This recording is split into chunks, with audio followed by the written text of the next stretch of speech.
Bonjour Monsieur Poulain, vous représentez le centre de formation du Languedoc, pouvez-vous vous en dire quelques mots? Bonjour Monsieur Jory.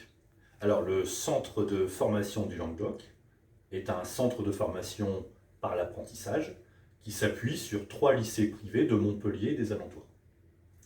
Ce centre de formation est issu de la volonté des 3 chefs d'établissement, donc de Pierre Rouge, basé à Montferrier-le-Lez, de Nevers, du lycée Nevers au centre-ville de Montpellier, ainsi que de celui de Lamercy Littoral, basé à la Grande Motte. L'idée première, c'est d'ouvrir des filières existantes à l'apprentissage. C'est ce qu'on va appeler la mixité de public.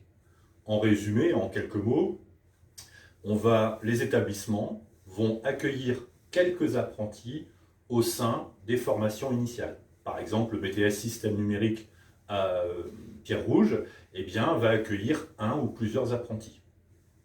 Quelles sont les différentes filières proposées par le centre de formation du Languedoc?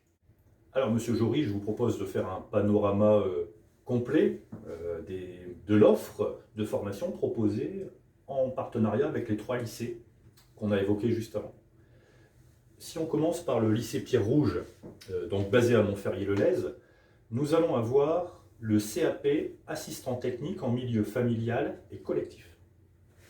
Nous avons également le bac pro, alors ASSP, c'est accompagnement, soins et services à la personne. Nous avons le bac pro SN système numérique et son BTS. Au lycée Nevers, au centre-ville de Montpellier, à ce jour, nous avons 3 BTS ouverts à l'apprentissage. Nous avons le BTS support à l'action managériale, le BTS management commercial opérationnel et le BTS comptabilité gestion. Enfin, dans le 3e établissement, au lycée Lamercy Littoral, donc à la Grande Motte, nous allons retrouver le CAP accompagnant éducatif petite enfance, qui est effectué en 1 an et qui s'adresse donc à un public qui a au moins le niveau CAP. Nous avons le bac pro commerce et enfin le BTS MCO à nouveau, management commercial opérationnel.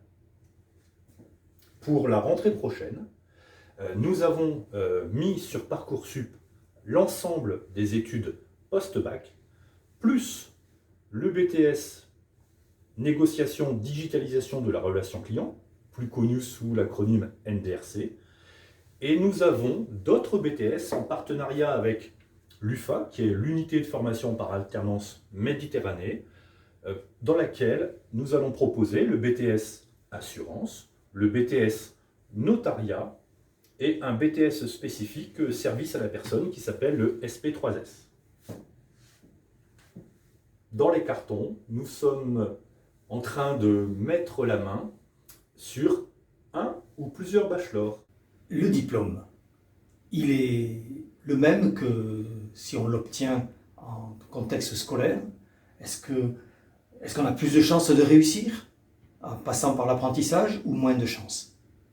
Monsieur Jory, je vous remercie de me poser ces questions qui sont essentielles pour tout parent qui souhaite offrir le meilleur cursus possible à leurs enfants. Je vais vous délivrer une information en primauté.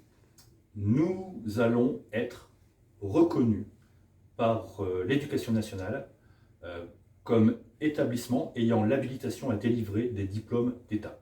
Nous allons voir cette autorisation, ça va apparaître notamment sur le site sous l'acronyme CARIF-OREF.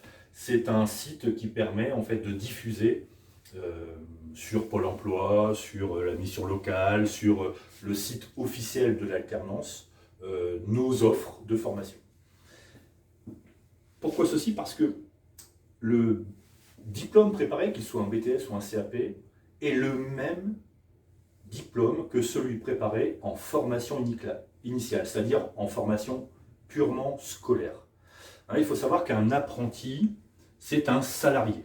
Il est régi par le Code du travail et nous avons, dans ce travail d'équipe, l'objectif numéro 1 qui est l'obtention du diplôme préparé.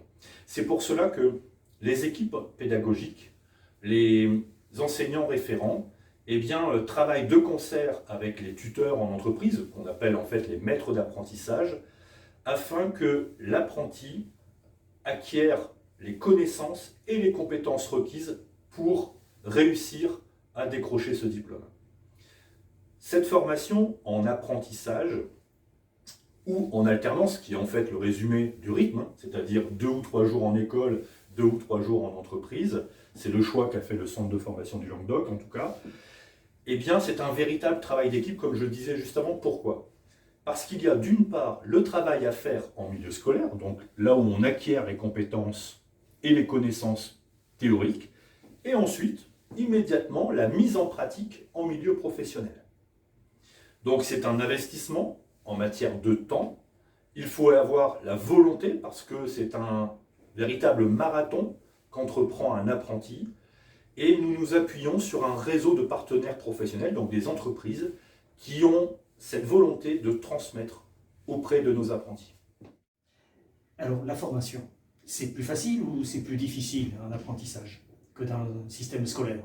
Et puis après cette formation, on débouche sur quoi? On a un métier, c'est plus facile d'être inséré dans la vie professionnelle? Alors, je dirais que c'est ni plus ni moins facile, c'est exigeant par contre, c'est vrai.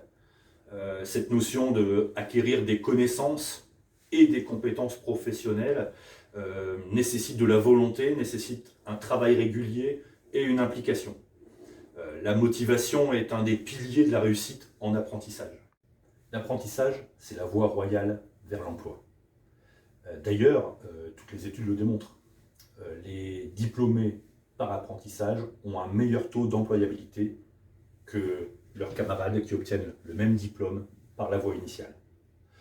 Mais il n'empêche de poursuivre ces études par un cursus soit classique, reprendre l'université par exemple, un diplôme d'ingénieur, ou poursuivre également des études par un bachelor ou un master, ou également une école d'ingénieur, par le biais d'apprentissage.